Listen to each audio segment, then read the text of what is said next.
Uwian na naman guys. Uwi na naman tayo. Alas 4, wala tayong overtime.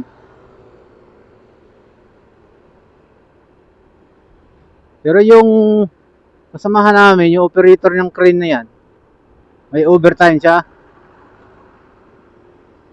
Sa lahat ng operator, siya lang yung pinagpala. Kami, wala. Patapos na kasi guys, wala naman ganong activity.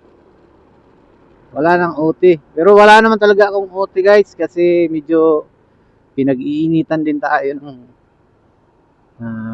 idol natin na engineer na babae. Hindi kasi tayo masipag. Kaya pinag-initan tayo. Hindi tayo binibigyan ng overtime. Matagal ko nang napansin yan eh. So tapos na ako nag-merienda guys. Kumain lang ako ng mais. Tapos uminom ng tubig. Naisipan ko mag online dito sa aking app sa Mobit. Baka sakali may papasok na booking kaso wala. Wala pa. Napansin ko mo ngayon guys, matagal na akong pinapasukan ng booking. Pag pasukan ako,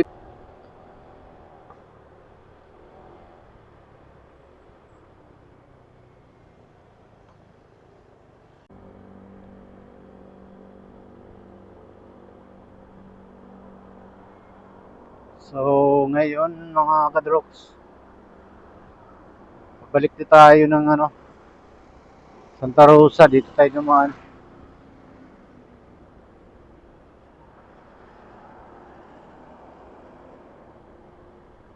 Ito madadaanan natin dito pag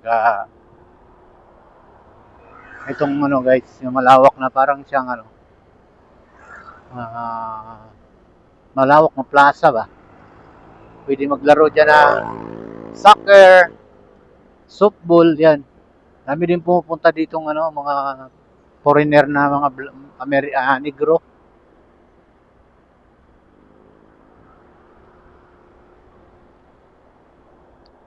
Wala ang pumasok na booking dito sa area na to. Tingnan natin sa unahan guys, pagpasukan tayo ng booking, sasakay natin.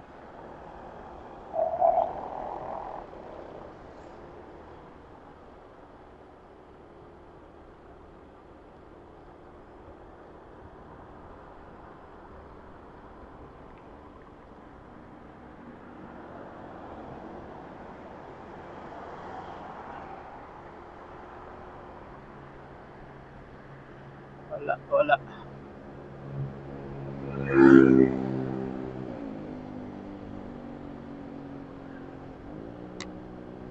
Ako talaga dumaan dito guys. Kasi yung view dito, pang probinsya ba? Para kang wala ka rito sa NCR. Kasi kita mo naman para ka rin nasa probinsya lang. Tapos hindi ma-traffic. Kaya nagtataka sila. Taga Santa Rosa daw ako. Sa Santa Rosa ako nauwi. Tapos Cavite ang trabaho ko. Pero nag-uwian ako araw-araw. So di nila alam guys na itong daan na to ay walang traffic at ang bilis mo lang makarating ng Laguna. In just 35 minutes. Baka nga wala pang 35 minutes pag talagang takbong rider ka na matulin. Pero since hindi naman ako matulin na nagpapatakbo, pero nakuha ko pa rin ng 35 minutes guys. Walang traffic kita mo. Uwian na ngayon. So, walang ka traffic, di ba? Sikreto to guys. Sikretong daan. Pero marami na nakaalam nitong mga rider kasi dinadaanan to ng mga rider. At dinadaanan dito ng mga truck. Ay guys, dito nga pala yung impounding area ng buong highway patrol ng PNP dito. Ayan, dito yan nakalagay sa San Pedro. Kung maalala nyo dati guys, yung bumagsak na chopper ng PNP chief, panahon pa ni Tatay Digong, yung si Gamboa, PNP chief Archie Gamboa. Dito yun guys, sila bumagsak kasama ng kanyang spokesperson. Sumabit kasi sila dito sa wire ng wire ata ng Meralco, I don't know. So Gaya mo guys, oh, parang nasa probinsya lang, di ba? Oh, ganda, no? Pwede nga sana natigil ako doon, no? Di ko alam kung ilog ba yan dyan sa ilalim. Pero may mga bahay, eh. May pumasok na booking, bigla namang kinancel. Kukunin ko sana, sayang din, eh. May sandaan din yun, guys. Abang-abang lang pa rin ako dito kung may papasok. Pagka meron, disquito sa akin yun. Takbo ko talaga yun.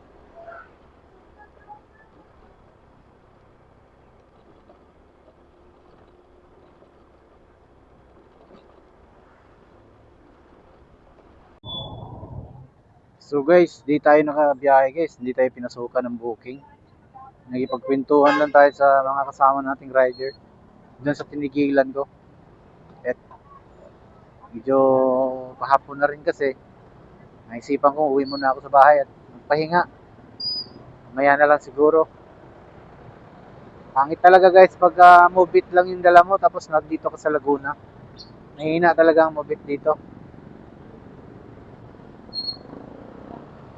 Kaya nandito na tayo sa may San Pedro, sa may United banda.